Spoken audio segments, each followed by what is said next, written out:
Senhora presidente, senhoras e senhores deputados, eu subo aqui essa tribuna para também falar sobre duas audiências públicas muito importantes que aconteceram nessa Assembleia Legislativa, nessa tarde de terça-feira.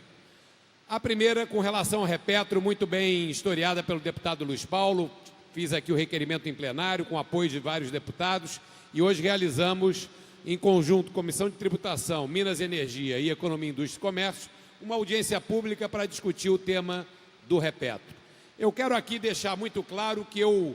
apoio, concordo e sou o incentivador e defensor de todas as posições colocadas aqui pelo deputado Luiz Paulo no que diz respeito às perdas que o Estado do Rio de Janeiro vem sofrendo historicamente ao longo dos anos na questão da indústria do petróleo. Como bem sinalizou o deputado, questão da Lei Candir, questão da taxação do ICMS no destino, questões várias com a Petrobras, cálculo do royalty do petróleo. Todas essas brigas são brigas do Estado do Rio de Janeiro, da nossa população, e eu tenho certeza tem um apoio completo e amplo desse parlamento e principalmente dos deputados que estão debruçados sobre o tema, como eu. A questão do Repetro, senhora presidente, tivemos a oportunidade de ouvir todas as partes interessadas para que possamos tomar uma boa decisão. Concordo com o deputado Luiz Paulo que o decreto do governador é um decreto inapropriado, ilegal, não poderia ter sido emitido, e em boa hora o deputado Luiz Paulo apresentou uma emenda no projeto de lei que estamos discutindo, repito, para cancelar o decreto do governador Luiz Fernando Pezão. Mas especificamente sobre o Repetro, eu acho que esse é um tema que precisa ainda ser bastante debatido entre os deputados, que todos possam analisar as informações que foram prestadas hoje para que tomemos a melhor decisão possível em defesa dos interesses do Rio de Janeiro. Eu entendo que a adesão do Rio de Janeiro completa ao Repetro faz-se necessária por vários motivos, principalmente por estarmos num ambiente competitivo e global, por termos dentro do Brasil outros estados que competem por investimentos na indústria de apoio ao petróleo e também na indústria naval,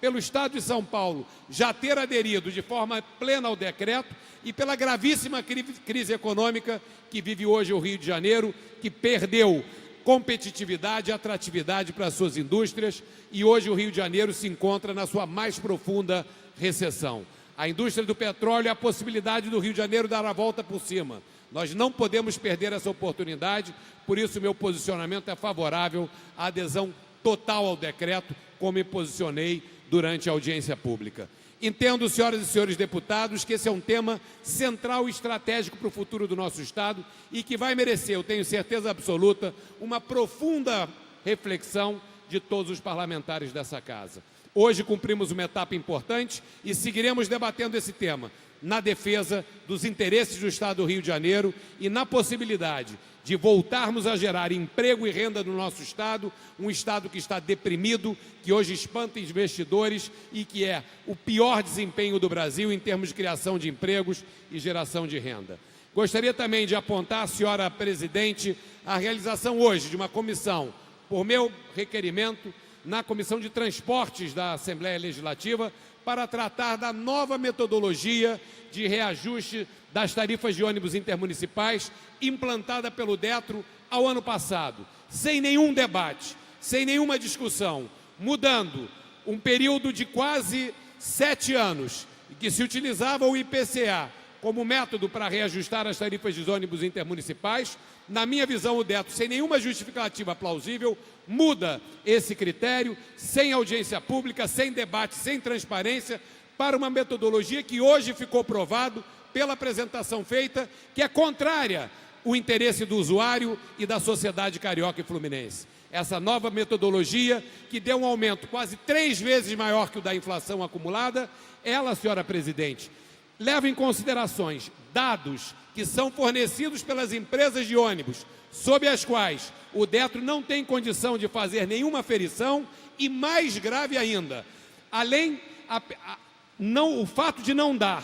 apenas a correção tributária e a cada ano incluir dados que tentem reequilibrar os contratos e a margem de lucro de concessionários, isso é inaceitável e merece toda a nossa reprovação. Eu e o deputado Gilberto Palmares Vamos, com um conjunto de deputados que quiserem somar-se a nós, discutir esse tema com o Ministério Público do Estado do Rio de Janeiro, uma vez que o Ministério Público, em 2009, arbitrou pela questão do IPCA naquele momento. E temos que cobrar do Estado do Rio de Janeiro a licitação das linhas de ônibus intermunicipais, que poderia implantar uma metodologia clara com reequilíbrio do sistema. Hoje, essa nova metodologia, na minha visão, é inaceitável, injustificável, e eu aqui falo a você, carioca e fluminense que me acompanham, nós não vamos aceitar essa arbitrariedade do Detro, lutaremos contra ela aqui no Parlamento e, se necessário, inclusive, no Poder Judiciário. O que não pode é o Detro apresentar e implantar uma nova metodologia sem discussão com o Poder Legislativo, sem transparência, sem discussão com a sociedade, prejudicando milhões de usuários do transporte público nesse Estado. E lembrando, para encerrar, senhora presidente, que 29 deputados dessa casa assinaram e apresentaram um projeto de decreto legislativo para cancelar o decreto do governador que concedeu um aumento de quase 7% para o bilhete único intermunicipal, baseado no aumento que foi dado pelo Detro para os ônibus intermunicipais. Vamos trabalhar para que esse tema venha a plenário, para que nós possamos cassar o decreto do governador e possamos restabelecer a justiça tarifária no transporte público intermunicipal de passageiros. Senhora presidente, eram esses os temas que eu gostaria de tratar, são temas da maior importância, eu peço atenção e o apoio de todos os deputados. Pelo futuro do Rio de Janeiro, o crescimento do nosso Estado, e o outro, para proteger a nossa população mais pobre, principalmente da Baixada Fluminense e do leste metropolitano, que estão pagando uma tarifa absurda por conta de uma nova metodologia equivocada, não transparente, que foi implantada sem nenhuma autorização dessa casa e sem nenhuma justificativa. Obrigado, senhora presidente.